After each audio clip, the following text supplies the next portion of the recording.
All things are possible. Only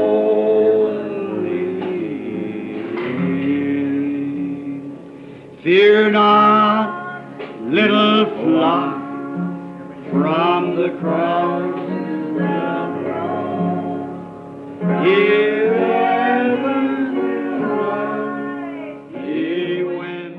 Dieu notre Père Céleste, te bénissons et nous te rendons grâce. Toi, le Dieu de William Marion. Toi, Seigneur, qui nous a rassemblés dans ces lieux, que nous te consacrons, Seigneur, pour conduire nos âmes. Car tu nous as donné la victoire sur la mort, la victoire sur le péché. Et Paul ayant compris ce mystère, veut dire mort, où est ton aiguille? Voilà pourquoi nous nous sommes assemblés ici, Seigneur, pour dire à Satan combien la vie est plus forte que la mort. Merci, Seigneur, parce que tu as donné, tu as repris. Que ton nom soit béni. Amen. Amen. Sans plus tarder, nous allons prendre nos Bibles. Nous allons lire dans le livre de Jean. Jean chapitre 3. Et nous lirons au verset 3.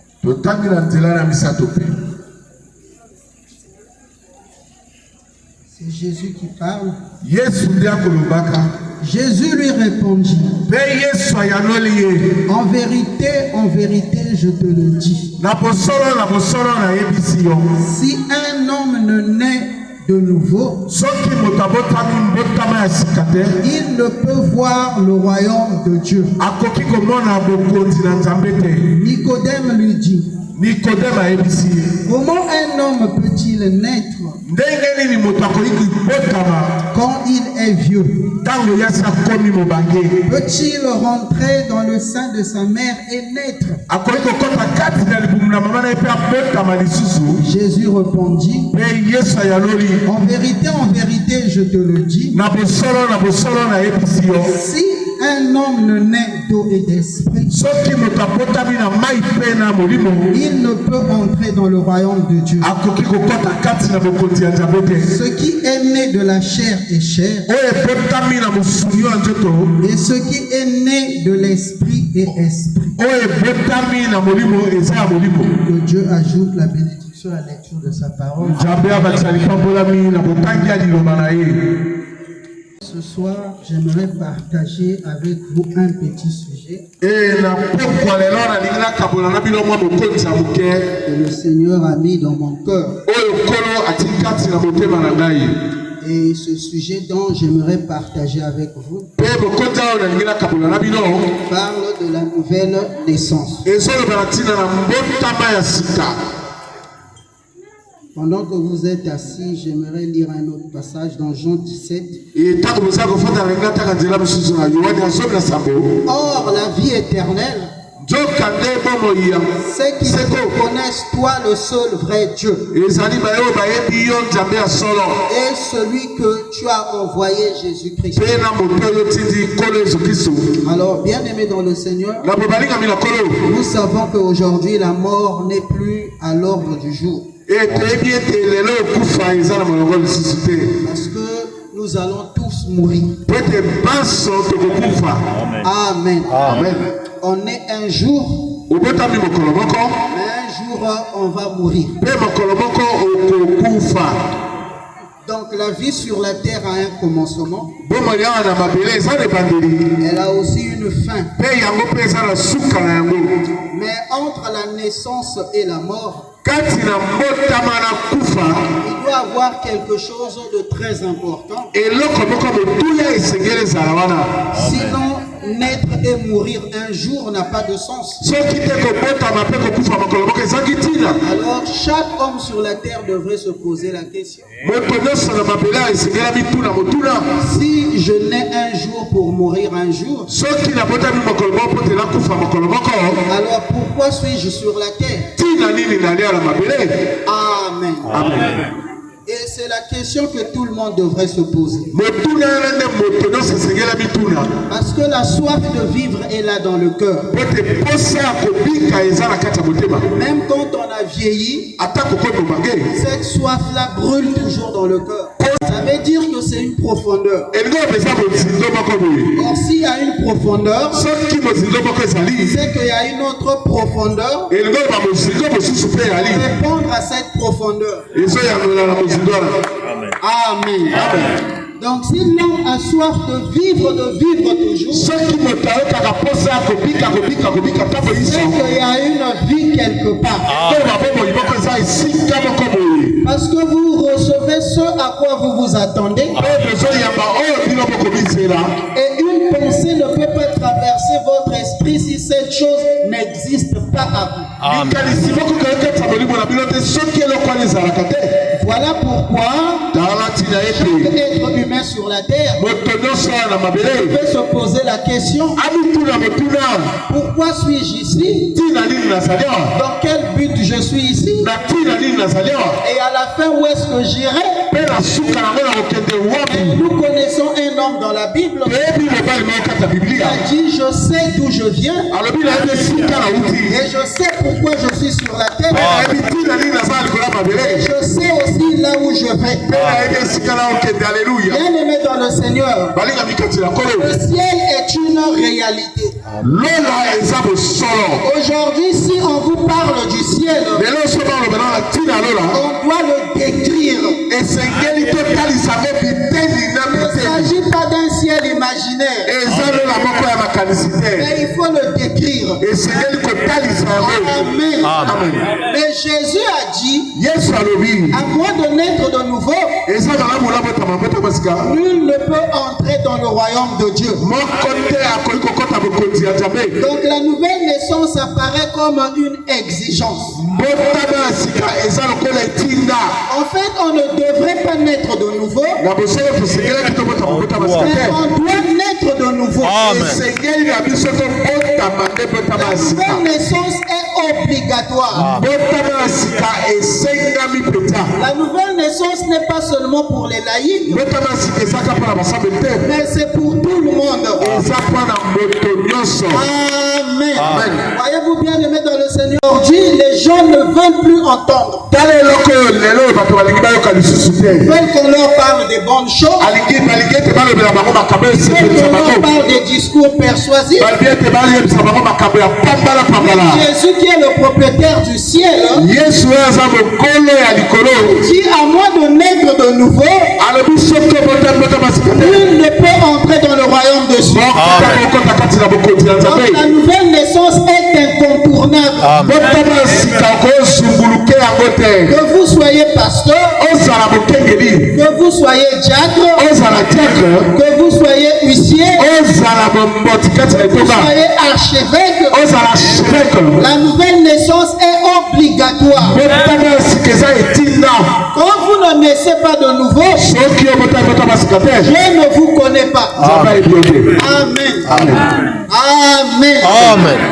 Bien-aimé dans le Seigneur, ne confondez pas être un chrétien et un membre de l'église. Un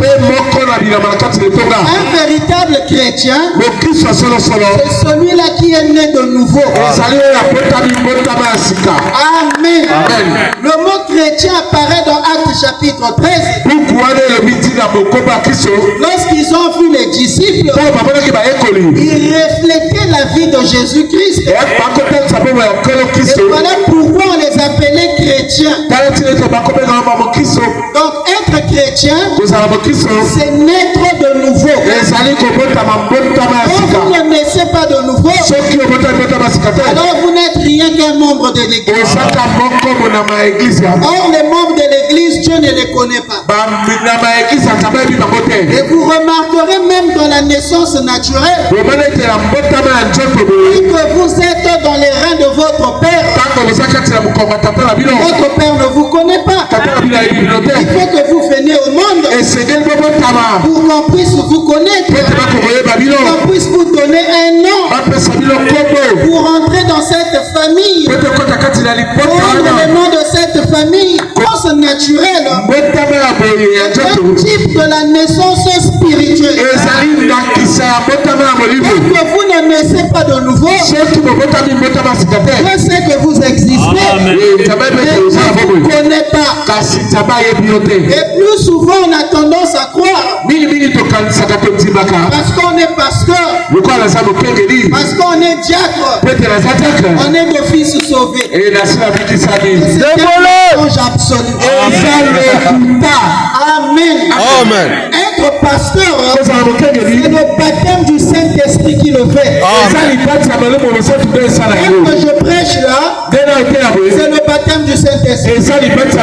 Être un grand musicien, c'est le baptême du Saint-Esprit. Être diacre dans l'église, avoir tel don de prophétie, tout ça n'a rien à voir avec la nouvelle naissance. Et cela ne fait même pas de vous un chrétien. C'est la vérité. Vous n'êtes pas un chrétien. Avec un chrétien, vous devez naître de nouveau. Donc vous n'êtes pas né de nouveau. Vous n'êtes pas un chrétien. Un pasteur, c'est pas un chrétien. Un prophète, c'est pas un chrétien. Nicodème était un docteur de la loi. On l'appelait docteur. Il démontrait les choses. Il pouvait expliquer les choses. Un jour, quand il a rencontré Jésus, Jésus lui a dit, si tu ne nais pas de nouveau, tu n'entreras pas dans ce royaume. Donc, être docteur ou être pasteur ne fait pas de vous un chrétien. Alléluia. Amen. Oui, bien aimé dans le Seigneur, c'est l'exacte vérité. Vous devez naître de nouveau. Amen. Les disciples de Jésus ont vu les miracles de Jésus. Ils ont vu toutes sortes de miracles. Mais savez-vous qu'aucun d'eux n'était converti? Amen. La preuve, lorsque le Seigneur est crucifié sur la croix, chacun est reparti à sa besogne. Pierre est reparti dans la pêche. Et tous les autres sont repartis à ce qu'ils faisaient avant. Mais c'est parce qu'ils n'étaient pas convertis. Amen. Ils ont vu des miracles. Cela n'a pas changé leur vie. Pourquoi? Parce que les signes, les miracles, les dons, tout ça ne fait pas de vous un chrétien. Et même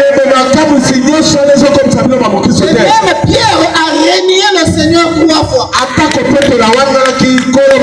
C'est parce qu'il n'était pas converti. Et remarquez que Marie est venue à l'église pour consacrer Jésus le 8e jour. Et quand elle s'est tenue là avec Joseph et le bébé devant les sacrificateurs, les sacrificateurs lui ont posé la question: de qui est-il le père cet enfant? Au lieu de dire le Seigneur, Matthieu chapitre 1 dit Marie te trouvant enceinte par la vertu du Saint-Esprit. Et elle pointa que Joseph était le père. Et ce mensonge-là est écrit dans la Bible. Amen. Mais pourquoi elle a menti? Parce qu'elle n'était pas convertie. Amen.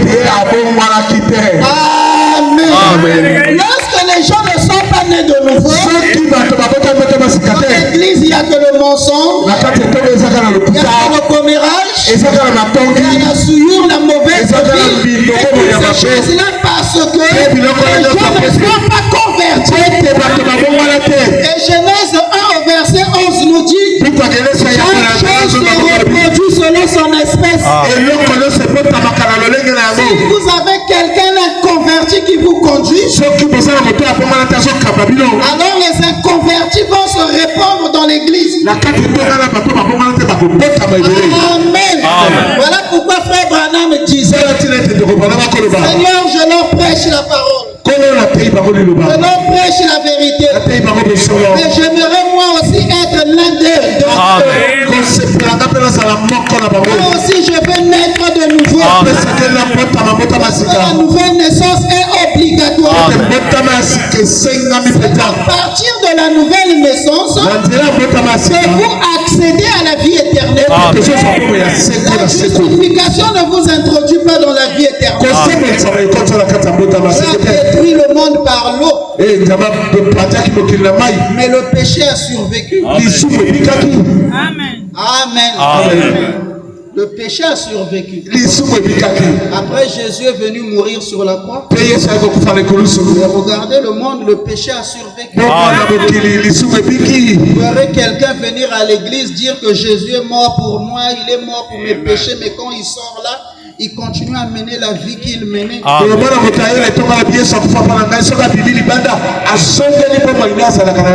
voyez, c'est simplement un membre mort là dans l'église.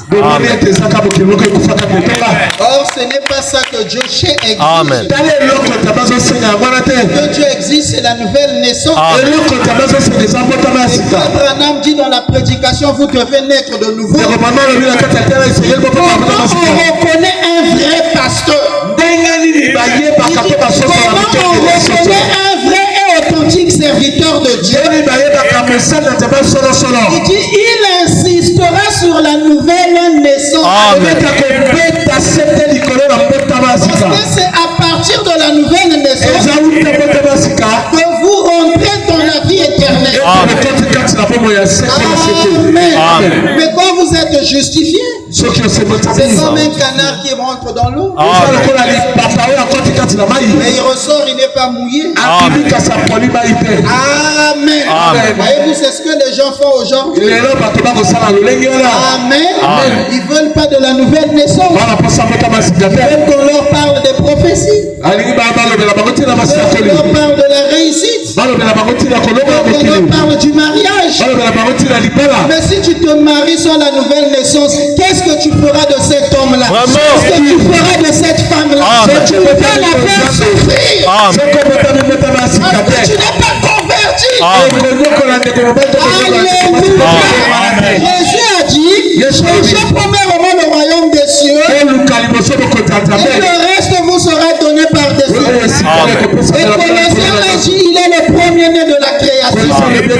C'est-à-dire, c'est lui qui doit d'abord se marier avec ton âme. Qui doit d'abord travailler. C'est lui qui doit d'abord travailler en Dieu. Qui doit construire la maison. C'est lui qui doit d'abord construire le corps spirituel de vertu en toi. Parce que tout a été créé en lui, par lui, pour lui, et pour sa gloire. Voyez-vous bien aimé dans le Seigneur? La nouvelle naissance est obligatoire. Quand vous mourrez sans la nouvelle naissance, vous êtes perdu. Laissez-moi vous dire ce qui se passe quand vous ne naissez pas de nouveau. Lorsque vous mourrez, Amen. Parce que la Bible parle de deux morts. Il y a la mort spirituelle et la mort physique. La mort spirituelle, c'est la séparation de ton âme avec la parole de Dieu. Le véritable péché, ce n'est pas manger, voler. Non, vous faites ces choses parce que vous ne croyez pas. Emmenez quelqu'un à la nouvelle naissance, il sera délivré. C'est ça la délivrance.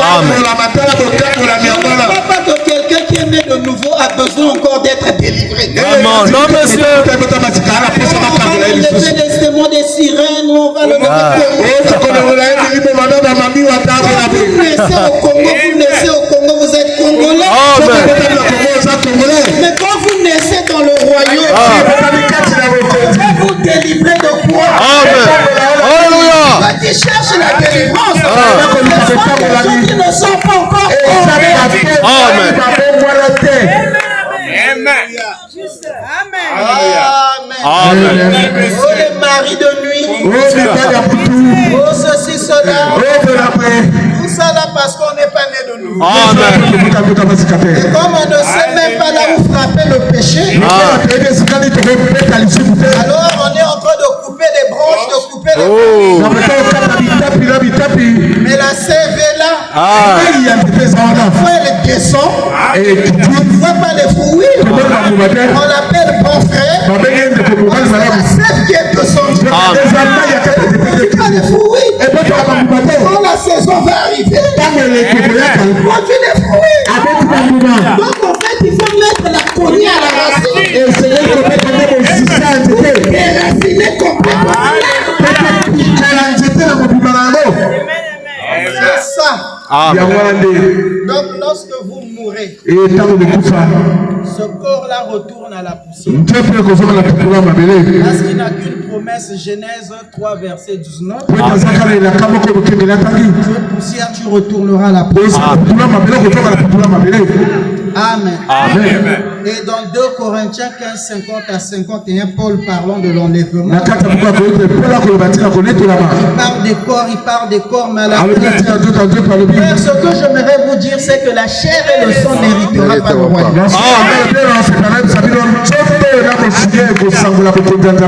Et dans Jean 6, 63, Jésus dit que je vous dis son esprit est vie, car la chair ne sert à rien.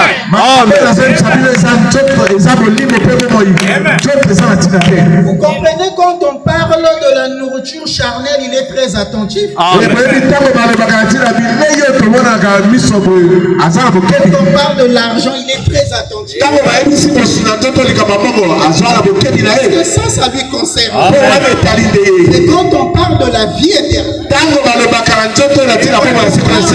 de la prière, quand on parle des choses spirituelles, il est distrait, il est fatigué, parce qu'il sait ce que Dieu a dit à son sujet. Tu es poussière, tu retourneras à la poussière. Amen. Et donc Matthieu 16, quand Pierre a su que Jésus était le Christ,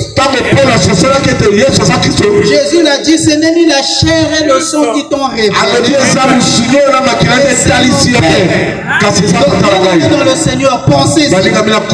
Poussière, tu retourneras à la poussière. Quand il s'agit de la compréhension de la parole, Jésus l'a dit, ce n'est ni la chair et le sang. Là aussi, il est exclu. Quand il s'agit aussi du salut, il est exclu. Donc il est exclu sur tous les plans.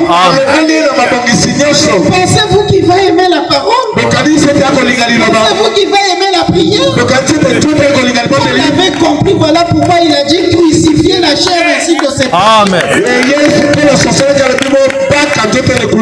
parole ne peut pas l'intéresser parce qu'il n'a rien à gagner.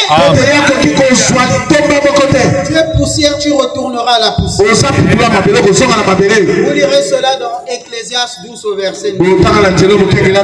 Il est dit clairement là-bas, lorsque nous mourrons, ce corps-là retourne à la poussière. Vous pouvez l'entretenir comme vous voulez.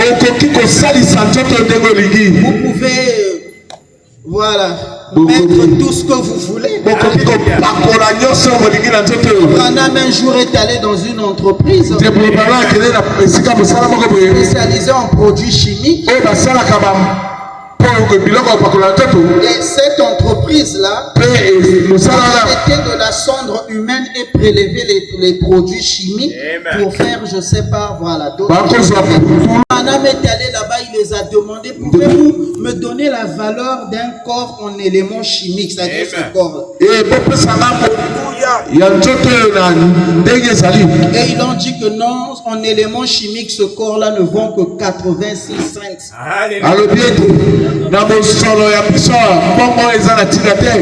Il ne vend que 86 cents. Donc même pas $1. Converti son franc CFA. Donc ce corps-là en éléments chimiques, il ne vaut même pas 800. Amen. Pourtant nous mettons dessus les vestes qui coûtent 200 000. Les super wax qui coûtent 100 000. Lui-même il ne vaut même pas 800. Alors mes frères, mes soeurs, pensez-y. Beaucoup d'argent pour ce corps. Mais lui, en tout cas, il ne veut pas que vous allez au ciel. Amen. Malgré les sacrifices que vous faites pour lui, vous le lavez, vous le nettoyez, vous prenez soin de lui. Il s'agit d'écouter la parole. Il te combat par le sommeil, il te combat par la fatigue, il te combat par l'empêchement. Il sait qu'il n'a rien à gagner. Alors vous voyez pourquoi il retourne à la poussière. Mais l'esprit. Parce que selon 1 Thessaloniciens 5 au verset 23, l'homme est corps, esprit et âme. Alors ici le corps déjà on ne peut plus mettre l'accent dessus. Alors il reste l'esprit. C'est quoi l'esprit? Le corps était représenté bien dans le tabernacle de Moïse. C'était le parvis extérieur. Le parvis extérieur, donc il était exposé au soleil, au vent et à tout ça. Pourquoi ce corps est exposé aux maladies? Mais quand vous traversez le parvis extérieur, vous avez la tente d'assignation. C'était un tout. C'est dans cette tente d'assignation qu'il y avait le lieu saint et le lieu très saint. Et cela symbolise en fait notre esprit qui a deux parties, la partie consciente et la partie subconsciente. Amen. Parce que Dieu voulait nous emmener petit à petit pour nous montrer où le péché était rentré. Amen. Parce que dans l'Ancien Testament, quelqu'un pouvait regarder une femme et même la convoiter. Mais tant qu'il n'a pas commis l'acte, ce n'était pas un péché. Alors les pharisiens se réjouissaient de cela. Les pharisiens en fait ce sont des prédicateurs. Amen. Amen. Est-ce que vous comprenez? Amen. Alors quand Jésus est venu, voyons que les pharisiens condamnaient, que les laïcs condamnaient. Quand Jésus a regardé, il s'est rendu compte qu'eux aussi faisaient les mêmes choses, mais en esprit. Amen. Eux aussi convoitaient, ils faisaient des choses, mais ça s'arrêtait au niveau de l'esprit. Alors quand Jésus a regardé, il a dit ah bon? Alors maintenant moi je vous dis, celui qui regarde une femme, convoite dans son cœur, lui aussi il a fait la même chose. Bien aimé dans le Seigneur, c'est le péché et être délivré du péché sont deux choses différentes. Vous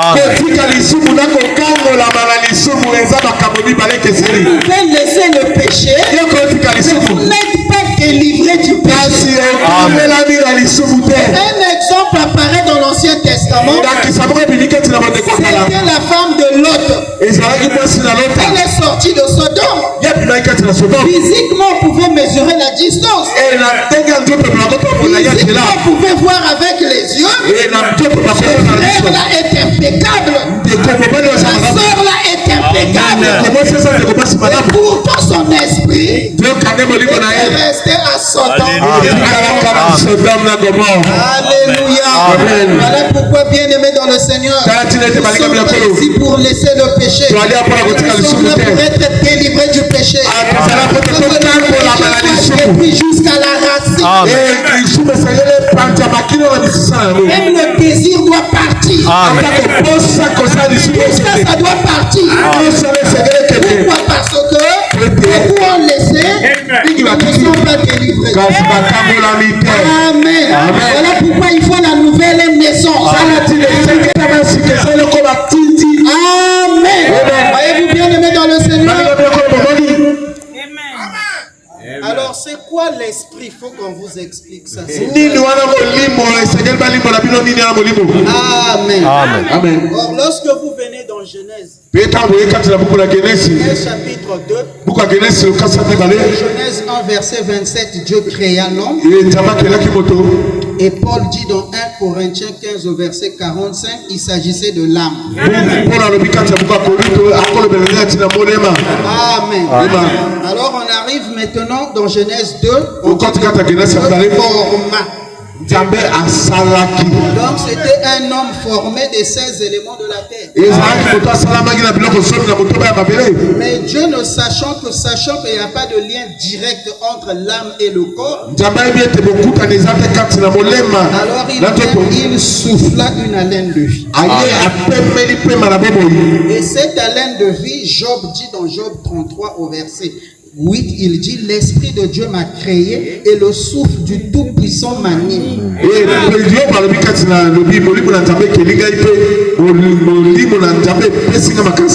dans Job 32 au verset 4, il dit: en réalité, ce souffle-là, c'est l'esprit, mais doté d'intelligence. C'est ce que nous différencie des animaux. Il n'y aurait pas un animal organisé une dot dans la forêt. Non, là-bas, c'est pas comme ça que ça marche. On voit, on prend. Voilà, c'est comme ça que ça se passe. Amen. C'est la loi de la jungle. Amen. Voyez-vous bien aimé dans le Seigneur, vous ne verrez pas un chien enceinter une femelle et puis aller acheter ou se sentir comme elle.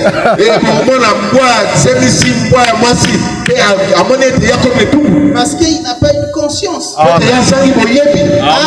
Maintenant, l'intelligence là, c'est quoi? Ce sont les 5 sens de l'esprit. L'imagination, la mémoire, la conscience, le raisonnement, ensuite le sentiment, le cœur. Amen. Parce que vous ne verrez pas un chien tomber amoureux. Ou bien un gorille tomber amoureux. Vous voyez, c'est ça qui nous différencie. Amen. Amen. Voyez-vous, ça c'est la partie intelligente. Amen. Maintenant, l'autre partie qu'on appelle la dynamique, c'est ce qu'on appelle le souffle de vie. Donc l'esprit, c'est le souffle de vie, mais doté d'intelligence. Amen.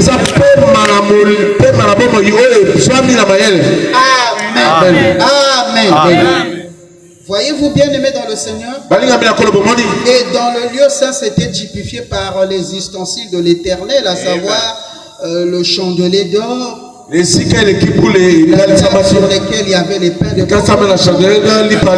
l'huile de l'olive, l'autel de parfum, et le parfum en lui-même était composé de 5 ingrédients.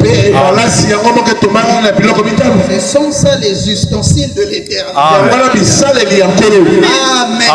Voyez-vous bien aimé dans le Seigneur? Et Dieu ne veut pas que vous utilisez ces ustensiles. Parce que quand vous utilisez ces ustensiles, vous utilisez mal. Amen. Quand quelqu'un t'a fait du mal, tu imagines le mal en lui. Dans ta mémoire, tu gardes des souvenirs négatifs. C'est des sentiments négatifs. Souhaitez même que le malheur arrive à ce moment. Comment vous utilisez les ustensiles de l'Éternel? C'est parce que quand tu n'es pas converti, tu utiliseras mal les ustensiles. Lorsque Nebuchadnezzar a assiégé Jérusalem. Il a détruit tout. Il a pris les ustensiles de l'Éternel, il l'a emmené à Babylone. Et le jour de la fête, il a utilisé ces ustensiles. Et l'écriture apparut sur la muraille. Ça a été pesé, compté, léger, trouvé léger. Alors le jugement était écrit sur la muraille. Remarquez que les mêmes ustensiles quand Israël utilisait, il n'y avait pas de jugement. Israël, avant, il était d'abord Jacob. Quand il a rencontré l'ange, il allait passer de Jacob à Israël. Donc c'est ça la nouvelle naissance. Et quand vous changez, quand vous naissez de nouveau, c'est maintenant Dieu qui utilise ces ustensiles. Pour te faire du mal, tu vas lui pardonner. Même quand tu as raison, tu peux aller lui demander pardon. Tu recherches l'harmonie avec Dieu. Mais quand on n'est pas né de nouveau, non, c'est moi qui ai raison. Jamais je vais le demander pardon.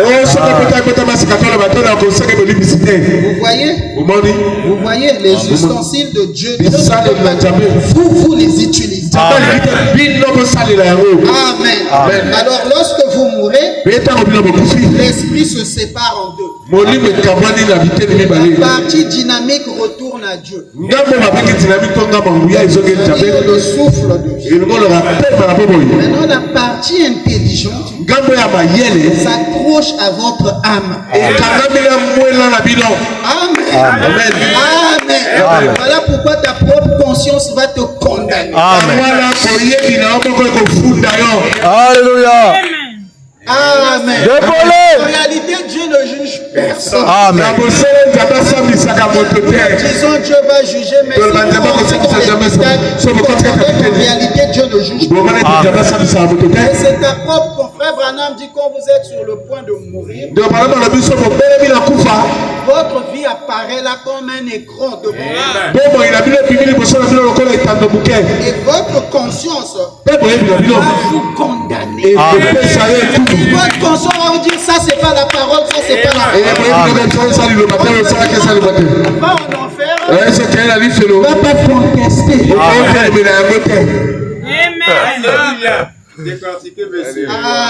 Amen. Amen. Amen. Et dans Daniel chapitre 12, il est dit que il s'agira de la honte éternelle. C'est-à-dire quand cet écran-là va apparaître là, ce qui était caché, nous allons le voir. Et Frère Branham dit, il n'y a pas que toi qui suivras ce film-là. Il dit que Dieu sera là et ses élus. Donc tous on sera là, on va regarder. Ah, donc quand il quittait l'église, après il allait là-bas. Donc c'était ça. Parce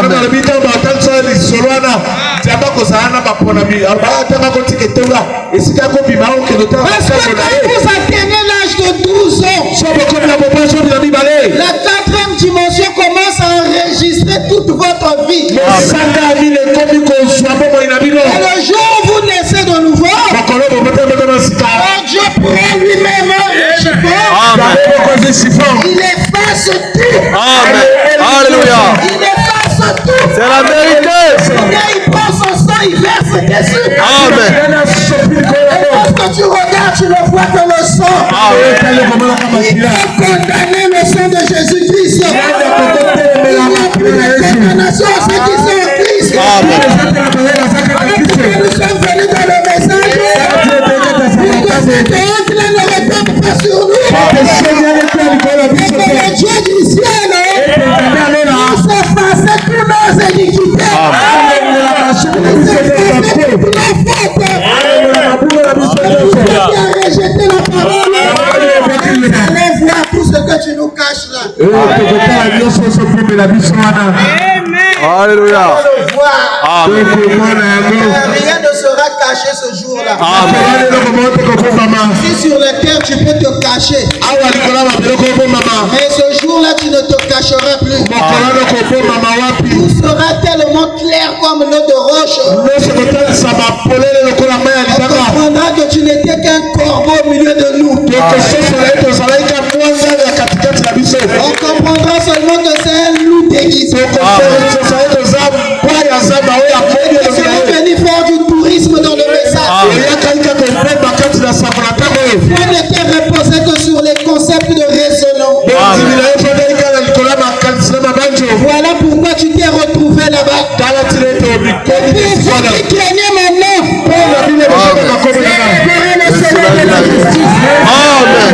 Amen. vous sortirez comme des fois d'une étape. Vous foulerez les méchants sur la pointe de vos pieds.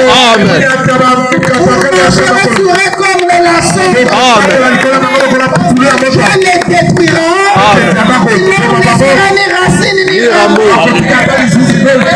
Maintenant nous dit que ça signifie Dieu les détruira jusqu'à ce qu'il n'ait plus un souvenir disant exister un jour.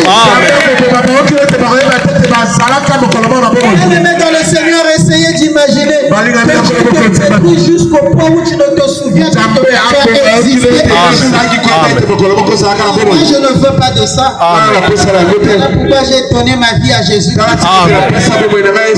Et je sais qu'une grande récompense m'attend. Je vais perdre mon temps dans le message. Ce sont des richesses insondables. Les gens pourront nous traiter de tout. Mais nous avons fait le bon choix.